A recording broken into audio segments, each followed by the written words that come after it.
Good morning, good afternoon, good evening, wherever you are, as we are in 99 countries throughout the world. Buy Black for Life. Today is very special to me. This conversation that we're going to have. Um, if you're coming in, my ask is of each and every one of you, please tell us where you are watching us. If you are watching this on the replay, we ask that you do hashtag replay. In addition to that, if um, if you are coming in and you want to comment, and I will show this because I'm going live using StreamYard. Before you comment, you must grant StreamYard permission for us to see your name when you do comment. Okay, so I'm just asking so that we could see who you are if you have a question or if you have a comment so that we can address you, that you please, if there's a link right on the bottom, right there in front on the screen right now, that you will be able to see that you just go to streamyard.com/Facebook. You click on that, and we will have the ability to be able to see who you are and then see your comment. So I have three beautiful ladies with me today. And just like myself, except for one, each and every one of us had one thing in common, each of us. And that one thing that we had in common is that each of us suffered from and went through having COVID or coronavirus, however you would like to call it. So, what I'm going to do is bring each of these young ladies in for them to just tell you a little bit about who they are, um, and we'll get into our conversation. So, Erica, I'm going to start with you. Please tell us who you are, and welcome. Good morning, everyone. As you know, my name is Erica Trujillo.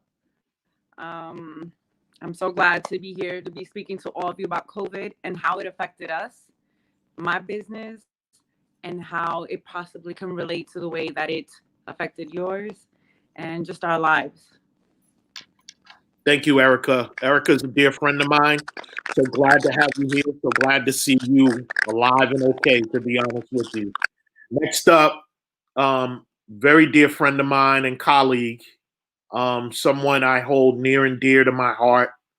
Um, and you know, she's that mother hen to all of us at work. And I just want to introduce JBK. Um, and I'm trying to unmute you, JBK. For some reason, it's not allowing me to. Did you mute yourself? I unmuted, yes. Okay, there you go. Please tell us who you are, and just a little bit about yourself as well, please. Good afternoon, everyone. Happy to be here. It's been a rough year. Jerome, I hold you near and dear to my heart as well. So it's been a pleasure working with you. And there is a great sadness this year. So I'm happy to share my story. And it's not just the COVID pandemic itself, but how it affects the family and everyone around us. Amen. Thanks. Thank you. Now, we have as a special guest as well, JBK's daughter. And the perspective we're going to hear from her, and her name is Julia, the perspective we're going to get from her is different in that of her family, her and her children were the only ones not to get COVID. So, Julia, just tell us a little bit about yourself and who you are, if you don't mind, please. Good morning. Thanks for having me. She's actually my mother hen. So it was the year has gone up and down. I'm a mother of a 12-year-old. I'm a teacher, and during the pandemic, both my parents and my brother had COVID all at the same time. And the juggling of taking care of them, taking care of my daughter, still working, doing remote learning, I'm glad to be on the other side, but to reminisce, I don't know how it didn't break. I didn't break. Got you. Okay. Well, thank you for your perspective. And, we're going to jump right in, Erica, JBK.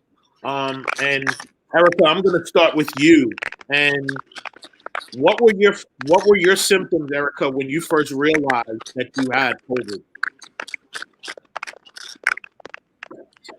Well, a headache, a massive, massive headache. It felt like a war in my head.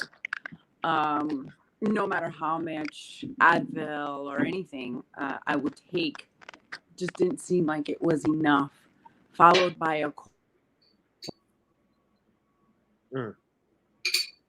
I'm sorry, we lost Erica.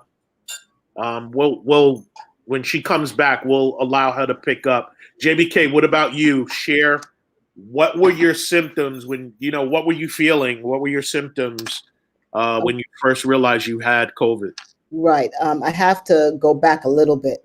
I can tell you exactly what it started. It started on the 28th of March.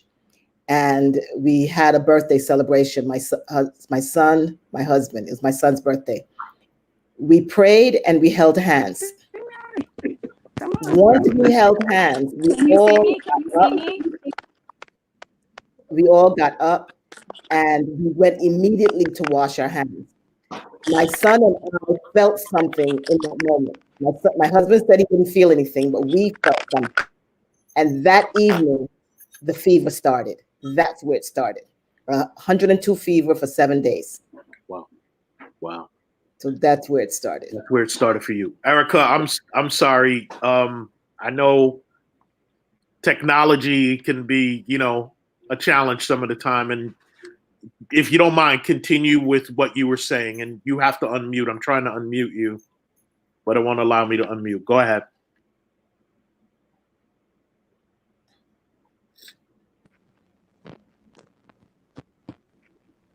I'm not seeing her. Okay. I see you. Can't hear you.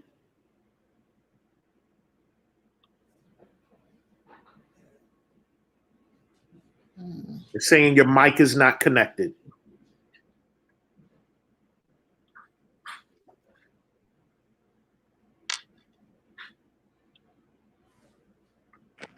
Okay, can you hear me now? Yes. Okay, perfect. I'm sorry, you guys. I don't know what's going on.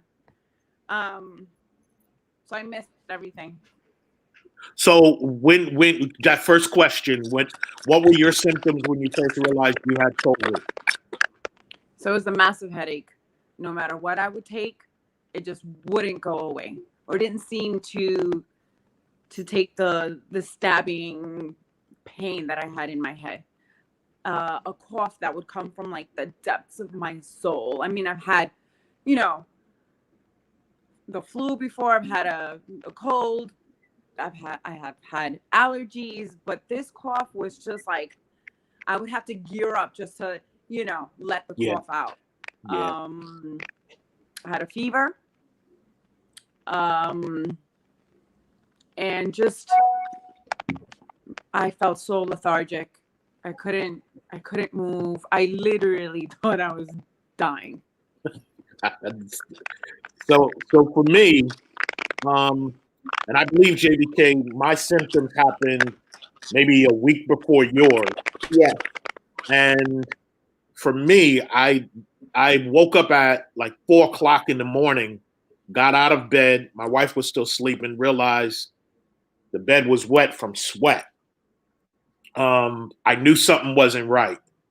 I had a headache. That headache that Erica talks about, for me, it felt like somebody beating me upside the head with a baseball bat. That's how bad it was. I came out here in our living room, and I think I took my temperature. We have a thermometer, and my temperature was at 100 102.9. I didn't have the cough yet. I have body aches, the sore throat, and the headache. And immediately, my nephew, who is an EMT, I called him and let him know this is what I'm feeling. And he was very clear. He's like, Uncle, I'm not a doctor, but it sounds like you have it. And he was encouraging. He's like, I know you're strong. You're going to be fine. So I was like, yeah, you're probably right, nephew. But I still made a call to my doctor to let my doctor know what was going on. My next question, and JBK, I'm going to start with you. What came to mind with you? What was it like around you once you realized this is the virus? What was that like? What was it like being in that? First thing was, did not have the cough like a lot of people have mentioned. I was just in pain, complete from head to toe pain. Rolling in just turning over in my bed. My back was just in severe pain and fatigue.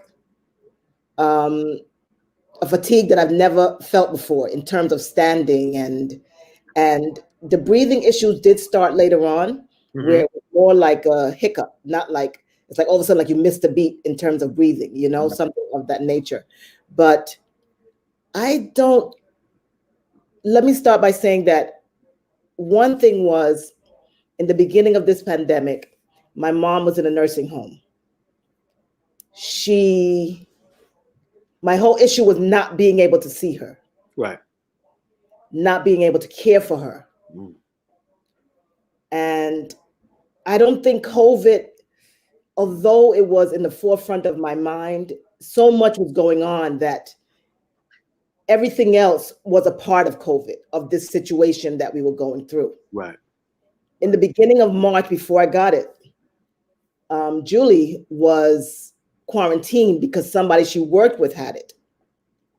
Another friend had just had surgery, and I had another friend with COVID. So the beginning, I was dropping food off at everybody. Julie was telling Ma, stay home. And I was dropping food and helping everybody. And even from the employer perspective, in the beginning, they were not as on point. I don't want to cross the line. They were not as on point with masks and that sort of thing. Right. So even in working, we were not wearing them. Right. So if we were, I think I would have been more attuned to what was going on and been more cautious. More prepared, yeah. So in the beginning, so COVID was wrapped around trying to stay safe. Right. Looking at trying to help others in the beginning. And once I had it, my mom was on the forefront and in my head. I know I didn't want my daughter to get it, because even I was dropping food at her door and running away, I was just dropping food at people's house and leaving, and I'm fine, So during that pandemic, in the beginning, I was sick. My husband was not. I believe he had it, but he wasn't exhibiting any symptoms at the time. Okay.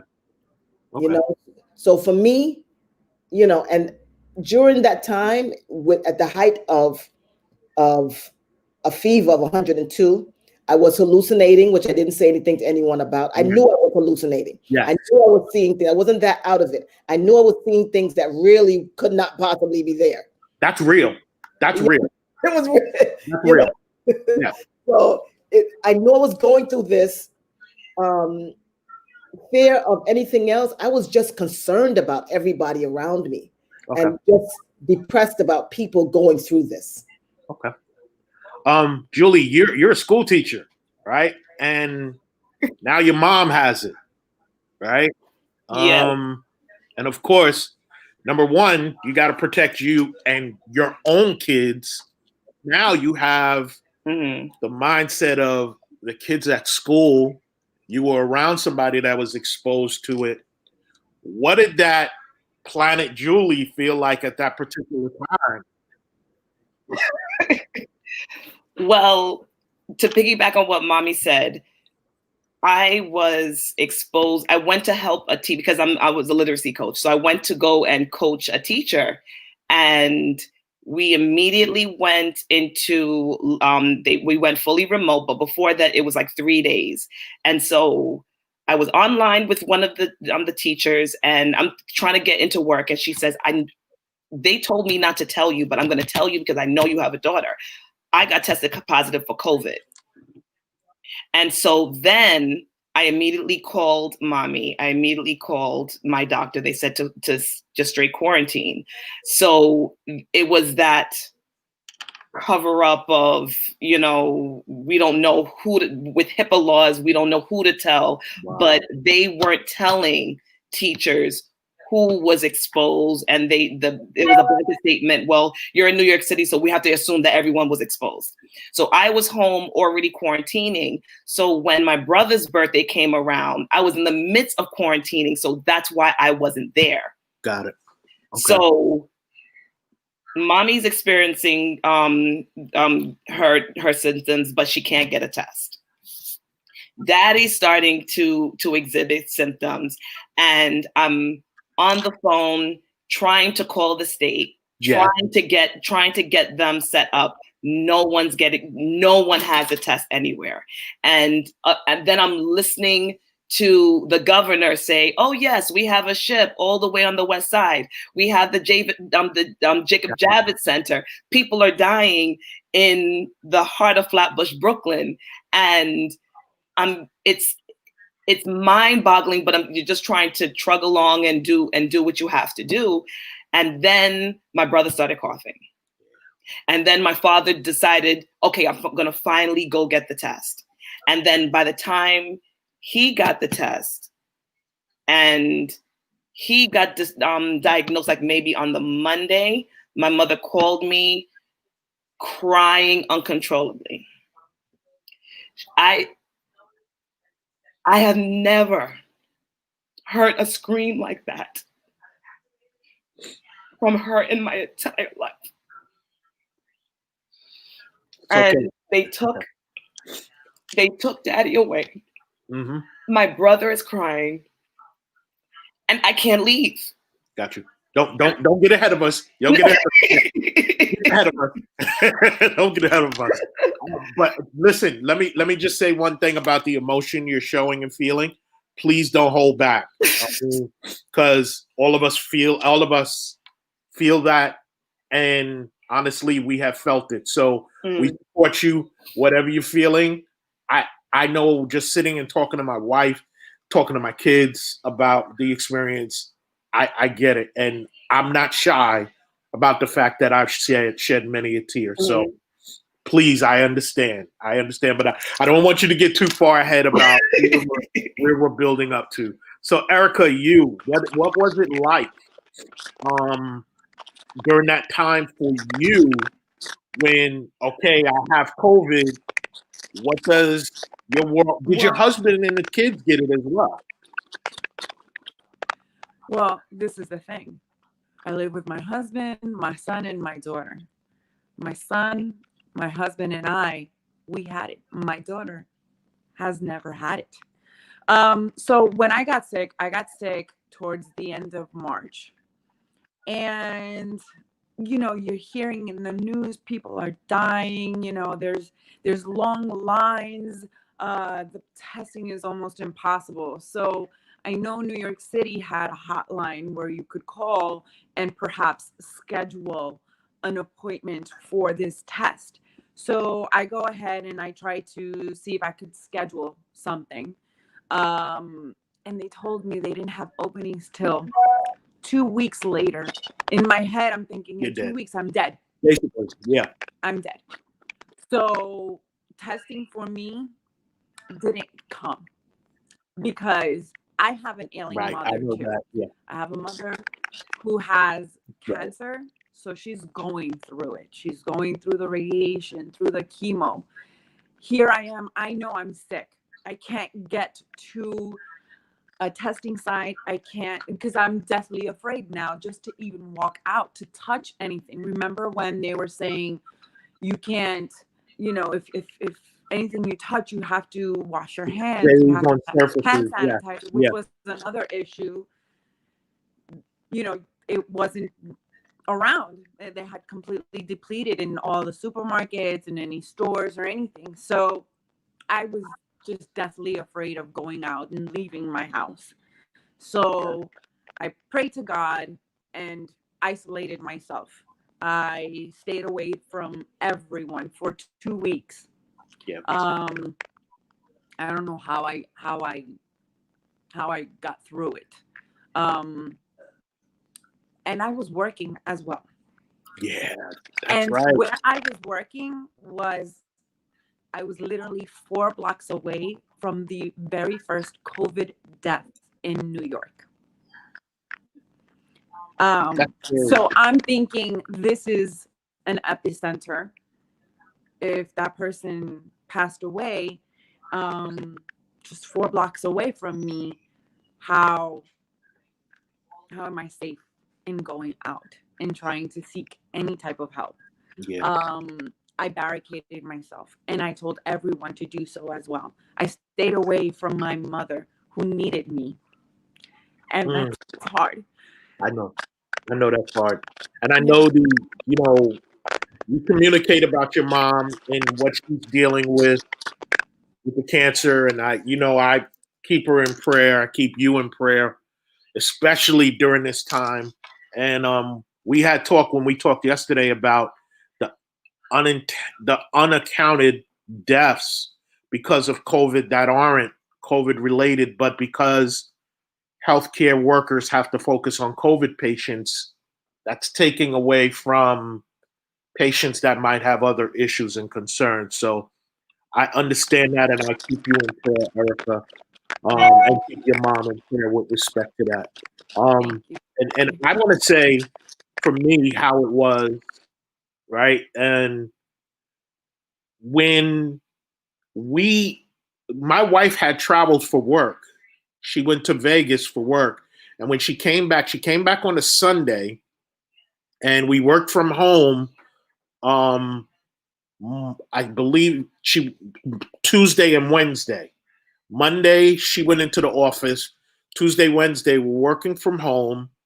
And in the evening, she got an email from the organizer of the event she had gone to that someone that was there was in the hospital in Vegas with COVID. Immediately, we quarantined. And for us, at least for me, they say 14 days. It was actually 16 days when I got the first symptoms, not 14. And what I remember, my universe was, because I'm in Queens, my universe was hearing sirens every 2 minutes in my community. Every 2 minutes, I'm hearing sirens. I know it's not a good thing. So not only that, but on social media, so many people talking about the press conferences that the current occupant of the White House would have and the way that he was talking. My thing was, number one, what did you expect? Number two, people are battling this virus and we need positivity. I got receipts, asked my friends, can you give me more positivity for me to look at? Nothing on TV is giving that to me. I'm asking you guys because I'm fighting this and I need positivity. It was that. So all I did was stay in sports channels that were playing over basketball games. That's where I stayed, and I stayed in my Bible. But the sound, every 2 minutes of hearing an ambulance was difficult. It really and truly was. So I'm going to jump to the next thing, right? And I'm sure we all know this. There's a point in time where COVID, when you have it, if you have it like we did, the symptoms get worse. Erica, I'm going to start with you. Yeah. When that happened, right? What was it for you? Well, obviously, the headaches, the cough, the lethargic. I didn't want to eat anything. I couldn't taste. I couldn't smell. Um, they linger. Those things linger. Headaches are more frequent now. I've lost, I would say 70%, 75% of my taste. Wow. The joy of eating Yeah. isn't going to ever be the same. Yeah. Doctors say, take this vitamin or try this, or it's not working. Your smell, my smell, also lost. I could be in a dump and I wouldn't be able to smell that. Yeah. So that lingers. Forgetfulness. I'm also suffering from forgetfulness. Aside from, getting older. But, you're a baby. Give me a break. Yeah. But the forgetfulness. I search for words many times. I'm doing something and I stop myself and I'm like, wait, what is it? What am I doing? It's serious.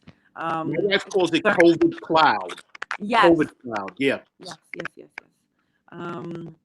So those effects still linger.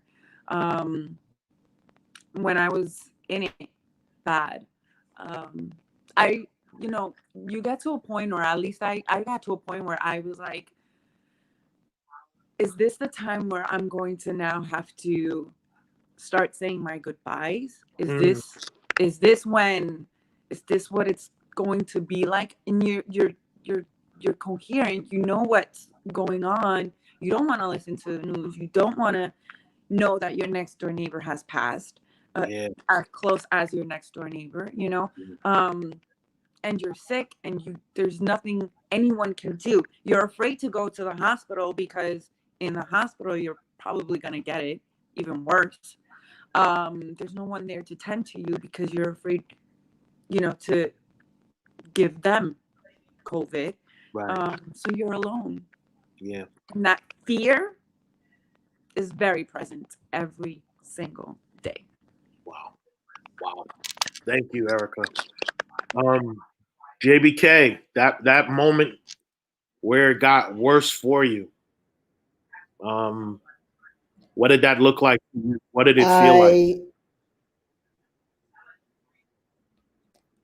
I look back and I just feel blessed because I had people calling me and encouraging me.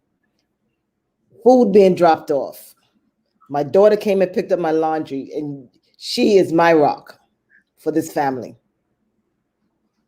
The worst of it all, because again, it was pain and just this chronic fatigue that I can't even, just getting to the bathroom. My husband said, I have my mom living with me, so I had a commode. He says, you want me to bring the commode here? No, don't bring nothing in here. I don't want that. I don't want a commode in here. I'm not that bad. Right. Let's take it to a whole new level, But I had that support. In terms of watching TV, I watched the news because I wanted somebody to tell me what to do. Give me some ray of hope. Tell me what to do. The one thing that I am thankful for that sticks in my head is Chris Como. When he said, get up and move. Yeah. Just don't lay there. I pushed and pushed. And keep in mind that when my fever kind of turned, my husband started to get sick. So it was both of us in here. No one could come in, and he's stubborn. So he didn't want to get tested. He's older than I. So he didn't want to get tested. When I finally went to the center to try to be tested, they would test me. Why? They gave me medication and turned me away. I'm not essential. They saw me, they told me what to do and sent me home. Wow. And I said to him, he can go because his age put him in that area of being tested. Yes. But he would not go. So we came back home and he started coughing. And the one thing, the day that he went to the hospital was he said, I feel dry. I said, what do you mean you feel dry? What does that mean? You know, when someone says they're sick, you're trying to pull out of them. What actually are you feeling? What are you feeling? Tell me. But what I realized is that he was coughing so much. He was not eating. The tears were dry.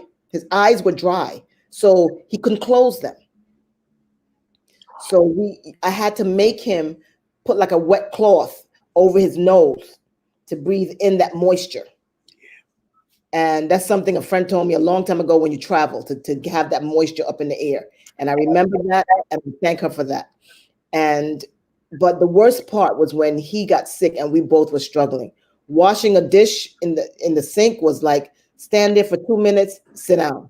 Soap it, sit down. It was that bad. Yeah. But I knew he had to eat, I had to eat. You know, he was making my meals up until then. Right. But he wasn't sleeping for days. So that was, and again, my mom is in my brain. Right. How's he doing? Right. You know, that was in my brain. Got you.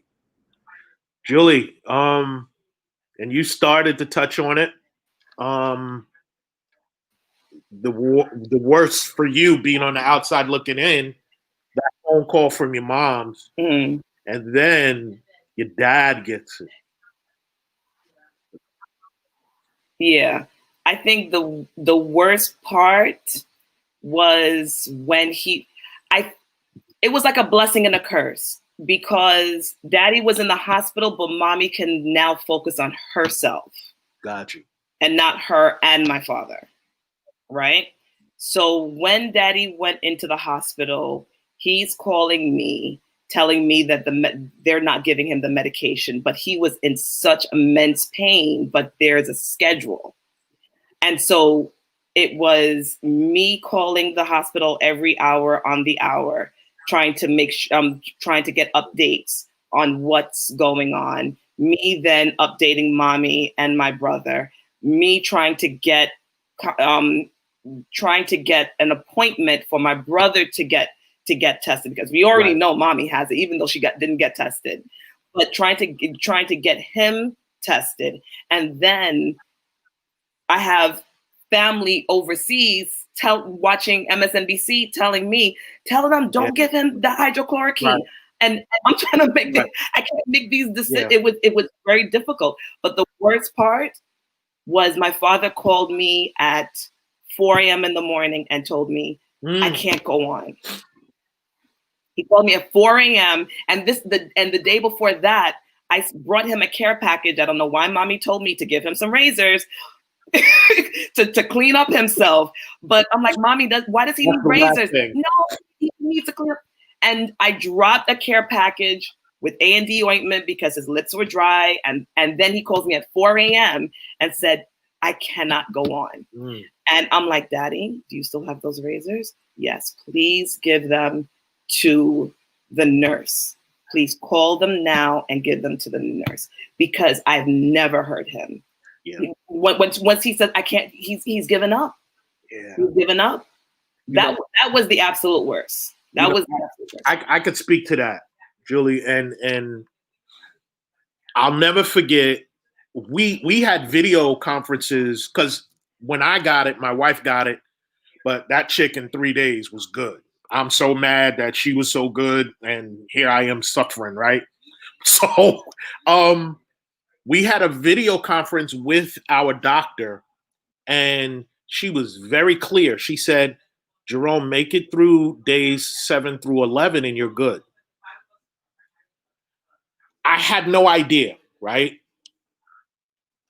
All of a sudden, a cough came over me. The temperature the whole time has been off and on at 103, but I started coughing. Now, mind you, I hadn't eaten in 3 or 4 days because you just don't feel like eating.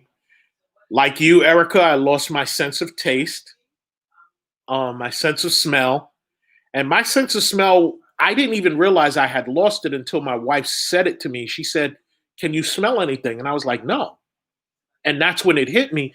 And like you, it's gone probably forever. I don't know. My wife is always saying to me, Jerome, do you smell that? I don't smell anything right now. but I want to say it was day 8. And JBK, I know you know this. We've talked about this. My wife saw how bad it was for me. We have a 3-bedroom. She was staying in 1 bedroom. I'm staying in our bedroom. And it was maybe 9, 10 o'clock at night. And I was trying to go to sleep. And my wife would not leave the doorway. She just stood there. And the look on her face, she saw something in me that had me convinced that it was over. And I got up, I called my kids. One is in Japan, the other 2 are in North Carolina. My sons, 2 boys and a girl, the boys are the oldest. They just were like, no, Dad, no, this can't be. You got to fight this. And I'm like, guys, I'm giving it everything I got. When I called my daughter's my youngest. And if you know me, you know my daughter is my heart. She's my everything. My daughter is also like her father. She got some hood to her. She was like, yeah, nah. I was like, what? She's like, nah. I'm like, Jasmine, that Dash is gonna have a date. It's over for your pops. She's like, I will drive up there. Now, my daughter ain't driving nowhere. I'm like, Jazz, I need you to stay where you're at. But I was convinced it was over. I sat on the edge of my bed. I prayed to God. And what came over me, I could never fully describe it except a level of peace with the fact that this was over. I woke up the next morning, and I don't know if any of you had this, but it seemed like during the day, you'd have the symptoms, but at night it would get worse. The next 2 nights, not only did I think I was going to die, Julie, I wanted to die. I was suffering. Imagine your body just locking up on you. I'm coughing and throwing up, but nothing's coming up because I haven't eaten in days. So my body, when you talk about JBK, that your husband Tony said that he felt dry, that's what it was, because I felt the same way. And my body just started locking up on me. So, Julie, you talk about your dad, that's what he was feeling, that suffering, that he could not fight it anymore. Yeah. And there were I wouldn't even say days. It was just, I would call him and he's like, yeah, I'm great. I'm ready to come home. And then literally 30 minutes later, he'll call me and it's like, I can't do this anymore. I can't. And, you know, I'm thankful that we're on the other side of it, but not really, because my father would then called me the other day. I was before I dropped my my daughter off, because they keep her for remote learning, and he called me. He says, "Your mother," and I could hear his voice. Your mother hasn't slept all night, so don't ring the bell. And I'm like, oh my God, what happened? So it's like every time she says, or my father says, yeah. What do you call it? They're having this pain. It's like, oh my God, what happened? Yeah. You know, so it's constantly on edge. Yeah. Constantly. I get it. Erica, I wanted to ask you, we now start recovering, right? What did you feel as you started? What was it like when you started to feel better? Did you take something? Did you have anything you and or your family was taking to help you feel better?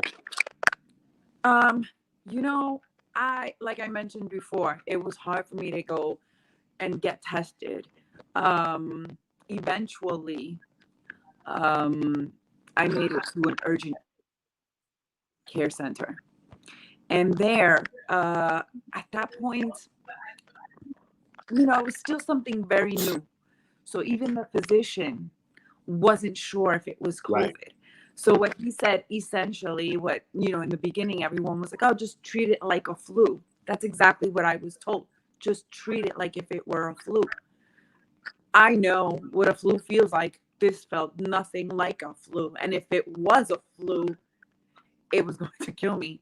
Nonetheless, I did good old, staying wrapped up, warm, keeping hydrated, your old chicken noodle soups, vapor up Homemade. all over your Homemade. chest, your feet, your head, whatever you needed to do in order to feel somewhat comforted, I guess, because I was still sick. Right. When I started feeling better, I attributed to the fact that I was just I was trying to drink a lot of water and tea. And even though I didn't eat much, I knew that, over the phone, talking to my mom and knowing that she was okay and that she wasn't feeling any symptoms or anything, that kind of gave me, I guess, that will Yeah. to just kind of Keep fighting. wake up and see a new morning and say, okay, I'm still here, I'm okay, and we'll get through this. And obviously through the blessings of God, because boy, did I pray. That's what I, that's kind of how I attribute it to, getting better. Just kind of waking up and saying, okay, I'm still here. Yep. And just good old, home remedy. Yeah. Home remedy, because the doctor didn't even give me nothing. He gave me nothing. He just said, treat it like if you would a flu. And it wasn't until maybe a month later that I actually was able to get a COVID test. Wow. Where they said I obviously had the antibodies. Right. And, I was out of the, out of it. Wow. Yeah.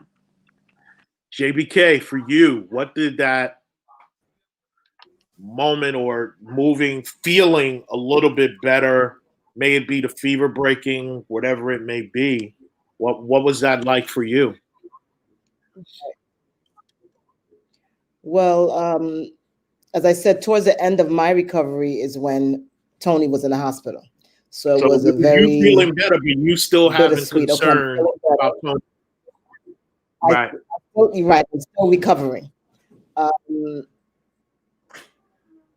fatigue is still there. Trying to feeling not being able to communicate, right. to really, because my mother had dementia. So trying not to, not being able to go and hug and be with her, touch her, that sort of thing was real. Tony's in the hospital, and again, he's always been a bad patient. He listened to me somewhere, but he's always been a bad patient. Moans and groans and does all kinds of stuff. But this is unlike anything else. It was not the cold, it was real. And still, when you talk about recovery, still recovering. The first COVID test I did get to take was in May. Wow. I had this from March 28th. I did virtual doctor visits. Mm-hmm. I did get medication. The first test told me I didn't have it. Right? But that's May. That's May. That's May. Yeah. So I'm saying to myself, if I don't have it, then what is this? Because I'm still feeling stuff. Right? So I eventually got to my doctor and I said, I don't trust them. Let me go get a blood test. Had it as well as the antibodies. Still traces of it. So the antibody, that means you had it. Right. So but he had traces of it still there. Got it. Now we go to June. I'm going to go forward a little bit. We go to June. I didn't feel comfortable going back to work because I'm home all this time. I didn't feel comfortable going back to work because I'm still not feeling right. Right. he would not clear me because I still had traces. So you see what I'm saying? So you think you're clear and you go walking around and mingling, and even though the symptoms aren't as drastic, you can pass it on. Yeah, yeah. So that's something I didn't want to do, you know. So May, you know, and bless you and your mom, Erica. When Tony was home, all was health. Yeah. I got that dreaded phone call. Mom passed. I remember that. So yeah. Try to breathe. Yeah. So I knew, like we talked about yesterday, Erica and Jerome, the pandemic, the care for COVID and the lack of for other patients, and the detachment of family. It's not just age that you passed of. It's that hug, that family, that connection that was lost. Yeah. So to me, 2020 pandemic created a lot of disasters in families. Yeah, absolutely. So that's where we are, and still recuperating all these months later, still trying to put things together. And Right. again, my rock up there, through all of this, still, she did it all. We were still quarantining in a sense after Tony came home. Right. And she'll tell you, she's next. Let her continue. Julie, you know, in the midst of all of this now, like your mom said, your grandmother passed. So you have your dad, your mom somewhat recovering, and now this. And you're the rock. So Yeah. I'm gonna go a different direction, right? In asking you this. How did Julie sustain Julie through it all?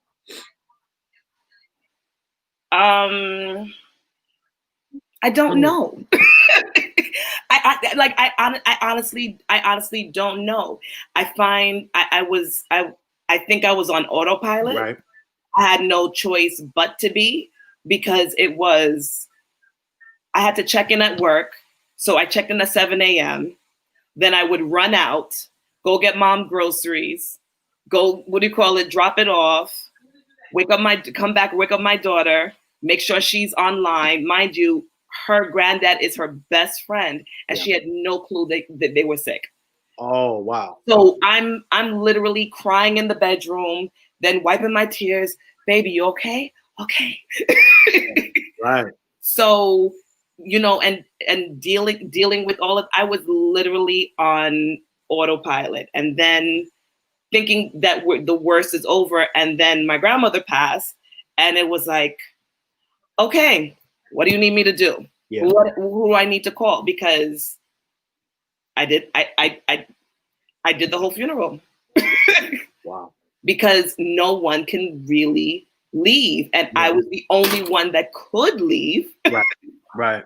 So that's I just had to do it. But I have to say that it comes out in outbursts, because when mommy's feeling better and daddy's feeling better and they're saying, okay, so we're gonna go out, it's like, where are you going? I get it. So, you know, and I apologized about this a couple of days ago. I'm like, I know I was a bit kooky, but I put the guilt trip. I put the guilt trip on them. Like, what are you doing? You need to be home. And I know they have to get back to life, but you know, I'm mentally, I'm slowly dealing with that. You're not the only one. Trust me. And you know, as we're getting close to the end of our time, I'm gonna, for Erica and JBK, these two questions, I'm gonna wrap them up into one and get your perspective. And JBK, I'm gonna ask you first. post-COVID symptoms. What are your post-COVID symptoms that you have? Number one, and number two, a vaccine is coming, right? Will you, when it's time for a vaccine, will you, the first go round, if you're blessed, if any of us are blessed, to be able to be in that first round after healthcare workers and such, essential workers or whoever they say, will you take the vaccine as well? So the post-COVID symptoms and the vaccine. Okay, post-COVID symptoms would be a lot of muscle ache. Something, I have arthritis, so that is a whole different thing to when you can't move your muscles. So I have muscle aches and the breathing issues. I still have the hiccups in breathing. Testing, vaccines, I'm going to say absolutely not. Not this year. I will not be in that first realm. As I get older, maybe. Will I tell other people not to? I really feel it is a choice. However, there's some people who have other ailments that I think may need to just take that chance. But for me, you say take that chance. Are you talking about taking the chance of taking the vaccine? The vaccine, yeah, because of other issues. There are some people that I feel, can you really afford to be sick in a sense? Can you really afford not to take this, given whatever you're going through? I think those are people that may want to do it. Healthcare workers, some of them, from what I understand, may have more faith in it than the layman on the side in taking it. But for me, something would have to trigger a yes. I would say at this point, no. At this point, it's a no. Yeah, symptoms, as far as the symptoms are there, and no one can tell me why they're so drastic. I can be walking and all of a sudden my muscles just seize. It somewhat can't be linked to anything. So the only thing I can think of is that's what I felt like when I was sick, had COVID. Yeah. So, so that's where I stand on that. But I just pray for this world in terms of, and for all of us who are recuperating, because we'll never know how it truly has affected our bodies. We will never know. Okay. Thank you, JBK. Erica, what about you? Both of those questions. Your post-COVID symptoms and a vaccine is coming. When we're allowed to, will you be in the first round when we're allowed to take it? Well, my post-COVID symptoms, I mentioned before, loss of taste, loss of smell, forgetfulness, and definitely the headaches, more frequent headaches. I'm pretty sure there are others. I just can't really pinpoint them. Right. Because then you can also say, well, it could be this or it could be that. But the taste, the smell, the forgetfulness, those I attributed to post-COVID symptoms. Absolutely. As far as the vaccine, just like JBK, I just don't trust it yet. I don't trust it. I'm not going to do it this time around. I guess I'll give it another year or so as people are taking it, see what their effects are. If there are any side effects after the vaccine, I kind of want to see that before I can say, okay, yes. So as of right now, I think I'm just going to take the precautions, wearing a mask, wear a mask, be diligent, washing your hands,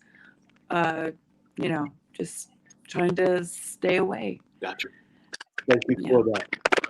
Julie, you didn't have it, but as a school teacher, if they I think school teachers are obviously considered essential. I think you would be They're essential true. when they choose True. when they Very choose true. for us Very to be true. essential. If a vaccine, if it comes to a vaccine and you're up, does Julie say yes? I'm an early childhood teacher. I'm gonna be the gingerbread man. You got to catch me first. I know. Eventually, I'm going to have. They're probably going to make me take it in order to continue to be employed. But Yeah. I'm hoping that they are. And listening to the mayor and the governor with their daily briefings, they understand that they have to do a lot of education. Yeah. So they need to understand that we all know our history. Yes. And let's be clear, in the Black and brown communities, I believe this virus has disproportionately hit us for a variety of reasons, right? I look at my father. My father had COVID. My father does not trust vaccines. He doesn't trust doctors. He doesn't trust, and he has reasons for it. So I definitely agree with you on that. Yeah. So you it's a duality where you know there needs to be a vaccine intellectually, but you also know your history, and what I don't want to be first. So and the governor did say he knows New Yorkers, so he took the words out of my mouth. You go take it. And let's see what happens to you. Right. And he understands that. So right. I'm gonna see what happens to him. Okay. And I will say this. My post-COVID symptoms.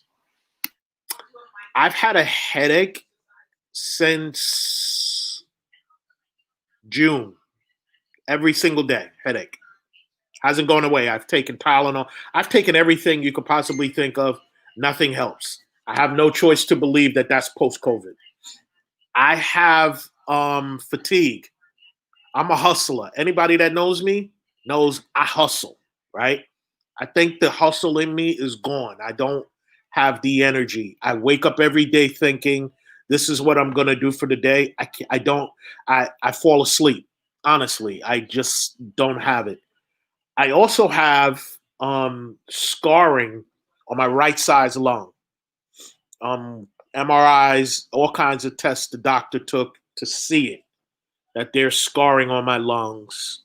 That scarring, that pain that I feel some of the time, it paralyzes me.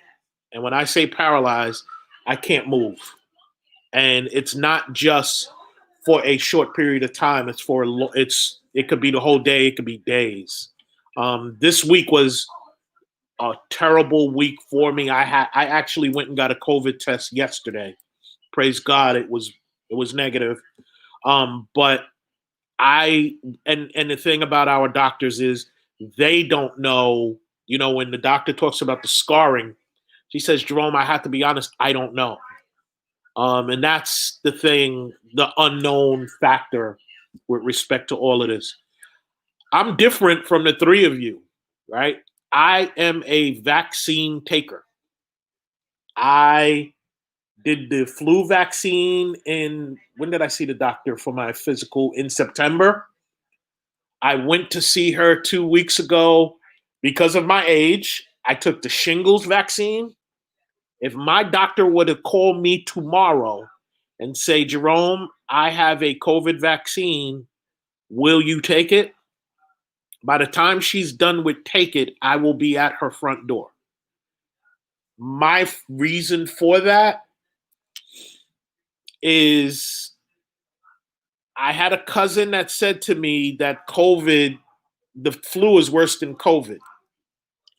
I said to him, if you give me the option of having the worst of the flu for the next 10 years and what I went through one more time, even knowing I'm going to survive, I would take the 10 for the next 10 years of the flu. I never want to go through that again. I will wear a mask probably forever, even if I do get a vaccine. But I have to admit, I'm scared out of my mind. And if you know me, nothing scares me. But this did. You suffer. So I'm just going to do a real quick round. I'm going to start with you, Julie. You've seen it. You didn't have it, but you've seen it. Mm-hmm. And I'm sure you've heard people say COVID's not real, COVID's fake, COVID this. All of those things that we know are out there. Mm-hmm. If you had the opportunity to get in front of the non-believers, what words would you say to them? It's real. Stop listening to cable news that says what you believe. It is absolutely real, and you do not want to know it's real by personal experience. So just wear your mask, because you know something, it's funny how people say they want life to get back to normal, but they don't want to wear a mask. I listened to a woman said that I wish that schools were open as it was before without a mask. So I cannot teach to full capacity because of this, of COVID-19. So if you want normalcy, you will do your part. Amen. Thank you for that. Thank you. JBK, my friend. If you had the chance, you're at British Airways, and you see people coming without a mask and they're telling you it's fake. If you had the opportunity to have a platform to tell people about COVID, what would you tell them?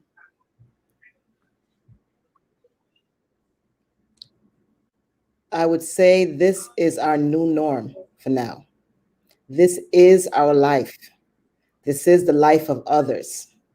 If you have any kind of empathy for others as well as those close to you, you would wear your mask, put on your gloves. Many times I have walked out of my house because I'm home without a mask, and I had to turn back to get my mask. So now I make sure, now it's winter, I have a mask in my pocket, I have extras in my bag. If I came across someone and they didn't have their mask, I'd offer a mask. Wear your mask. Again, this is something, and I will reiterate what you said.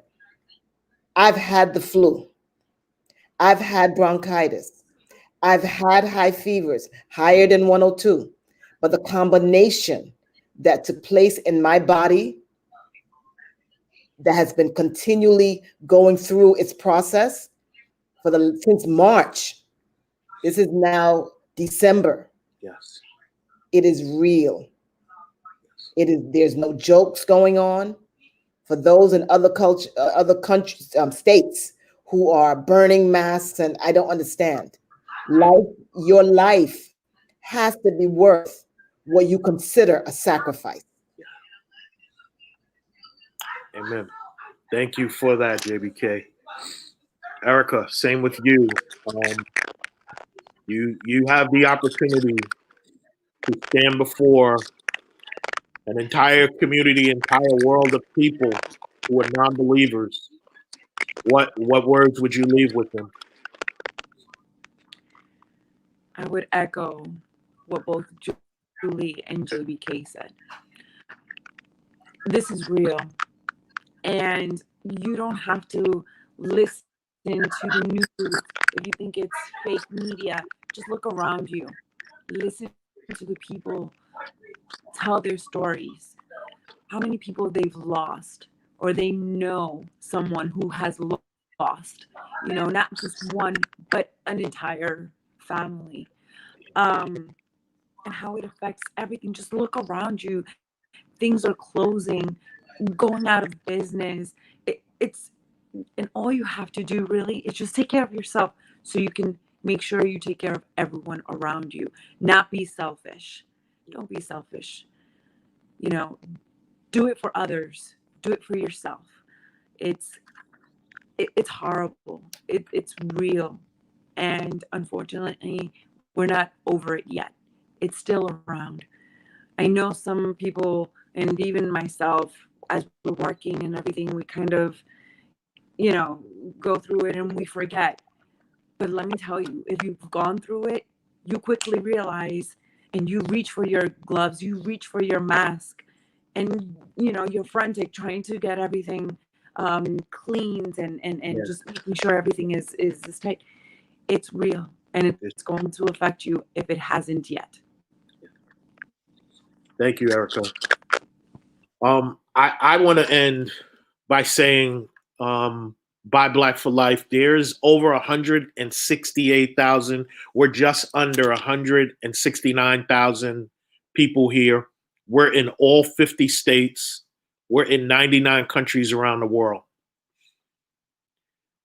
You've heard from people who have witnessed it, seen it, and have lived COVID to the worst, except we survived. We're here to tell our story.